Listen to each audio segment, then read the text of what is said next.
com vocês?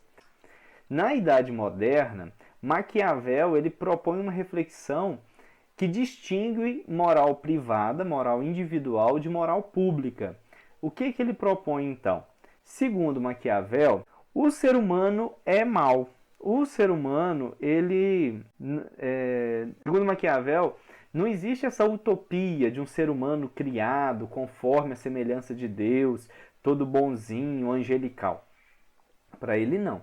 Para ele o ser humano é mau, o ser humano tem as tendências das paixões e isso é natural ao ser humano.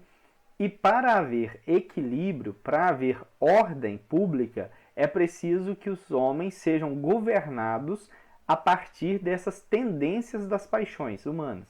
Então, o governante, o líder, vai criar um ideal, ele vai criar leis e regras para que o ser humano seja capaz de viver essa ideia de virtude, essa ideia de ética. Então não é próprio do ser humano a ética, não. É algo imposto, é algo que o governante propõe para os que estão sendo governados por ele. Por isso ele propõe na obra O Príncipe uma ordem pública. E para haver essa ordem pública, o príncipe pode usar de qualquer meio, inclusive da força física. Para ele é legítimo que o líder use de força física, use de corrupção. Eu falo corrupção porque ele propõe que o governante compre a ordem pública, né? Ofereça algo para os cidadãos levarem uma vida mais harmoniosa, uma vida mais equilibrada. Então ele propõe isso, tanto a força física quanto a compra de uma harmonia social por parte do governante. Segundo ele, isso é legítimo, porque se não haver esse controle do governo, o ser humano vai viver uma barbárie, né? Ele vai viver a partir só de suas paixões. Isso se aproxima à selvageria. E o outro moderno, Maquiavel está ali, né, como uma dobradiça do período medieval para o período moderno. Quem vai formular uma concepção ética moderna é o nosso amigo René Descartes. Descartes, então, ele propõe que as paixões têm um papel biológico. O ser humano, por meio das suas paixões, ele exerce o que chamamos de autopreservação. Tanto a autopreservação da espécie quanto a autopreservação da vida individual. Então, antes do ser humano propor uma harmonia social, uma ética pública para o bem comum, ele está vivendo aquele estilo de vida para se preservar, para manter-se vivo. Então, as paixões humanas, elas são mais importantes a nível individual, pois é graças à paixão que o ser humano mantém a sua vida. Isso é a ideia de René Descartes. Porém, se as paixões elas forem dominar as ações humanas o tempo todo, o ser humano vai viver apenas segundo seus instintos. E aí nós deixaremos de ser humanos, né? Nós deixaremos de lado essa capacidade, esse aspecto que só nós temos, que é a racionalidade. A racionalidade vai controlar as paixões humanas. Vocês lembram do mito, o mito de Platão, que fala que a alma humana tem 3 aspectos: 2 cavalos selvagens e um cocheiro? Então, os cavalos selvagens seriam os instintos, as paixões, o desejo da autopreservação, e deveria ser controlado pelo cocheiro? Parece que René Descartes está usando de uma explicação muito próxima a isso. Nós, seres humanos, nós temos as paixões que vão dar direcionamento à nossa vida. Graças à paixão, nós preservamos a nossa vida humana. Porém, as nossas paixões devem ser controladas pela racionalidade. Então, o ser humano ele é naturalmente movido pelas paixões, porém, ele tem um aspecto que é a razão, e a razão vai controlar essas paixões, fazendo com que o ser humano tenha condição de viver essa harmonia social que eu estou chamando aqui de ética. A razão é o meio que o ser humano tem de buscar conhecimento, de estipular leis e regras. Graças a essa capacidade humana da razão, seria possível usar então formular uma moral perfeita. Porém, nós ainda não evoluímos bastante para vivermos essa moral perfeita. Isso tem que ser uma construção. À medida que a racionalidade vai controlando as nossas paixões, nós vamos nos aproximando do que ele chama de moral perfeita. Ou seja, não existe uma moral perfeita ainda, ela está em construção. Por isso ele chama essa construção de moral provisória, que seria obedecer às leis e os costumes. Segundo o René Descartes, é necessário que nós tenhamos instituições, né? O Estado, a religião, para moderar as nossas paixões. Então, as leis e costumes vão servir como direcionamento, né? Como norte para o controle das paixões. Seguirmos firmes, né? Firmes e decididos nas nossas ações, seguindo então, né, com todo o rigor, o que nós podemos ter como ações seguras. Lembrem-se, nós estamos vivendo uma moral provisória onde as leis e os costumes ajudam a moderar as minhas paixões.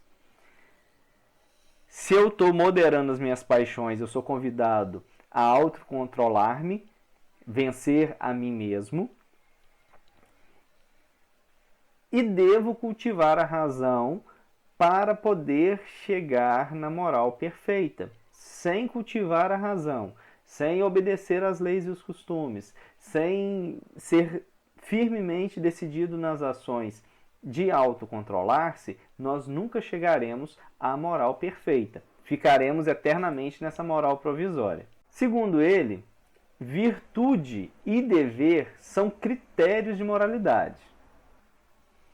Então aquela ideia grega, né, que o homem virtuoso ele vive o tempo todo equilibrado, nem indo para o excesso e nem para a falta, e a concepção da Idade Média, que conhecer os deveres, conhecer as normas, conhecer as regras para não se afastar do bem supremo já é suficiente para que o homem viva moralmente, é meio duvidoso para René Descartes. Ele acha que existe uma construção dessa vida moral.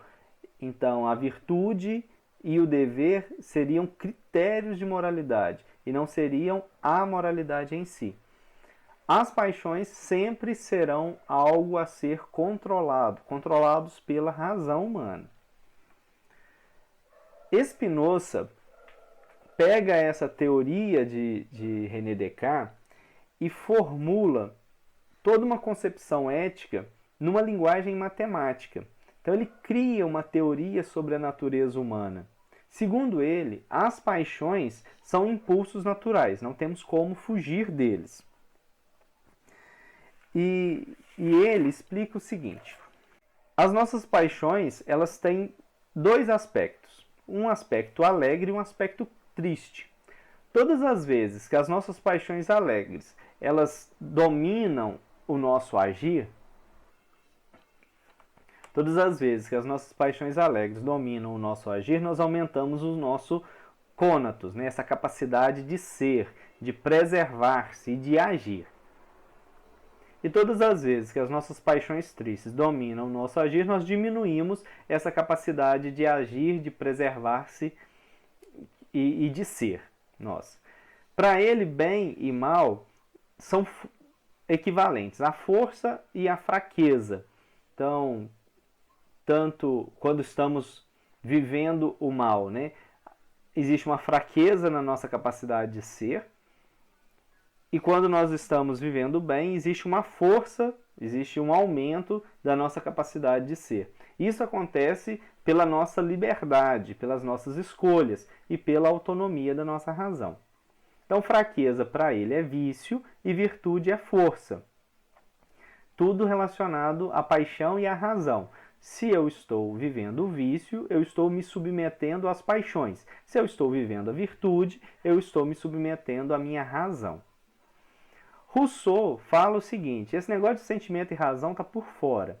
O ser humano, ele não vive segundo a razão o tempo todo. Ele vive segundo o sentimento.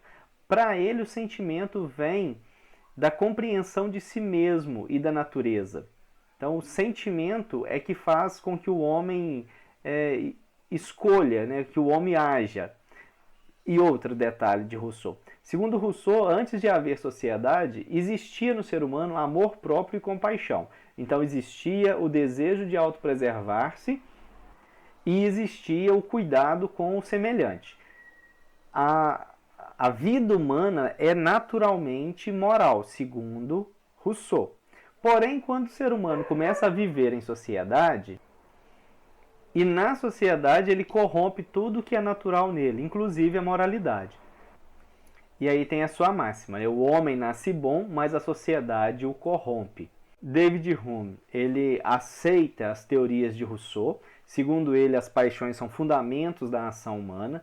E o que chama de moralidade seria o sentido, né? O sentimento de ser presente no ser humano.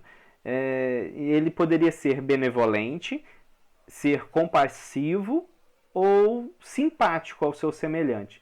Então, a moralidade é um sentimento capaz de fazer o homem bom, compassivo e próximo, simpático. Vício e virtude, para David Hume, é a ausência de sentimentos bons, né?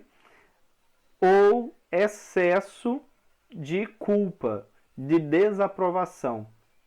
Então, vício e virtude está relacionado à ação humana e como que o ser humano se sente a partir de ter agido daquela forma ou ter deixado de agir.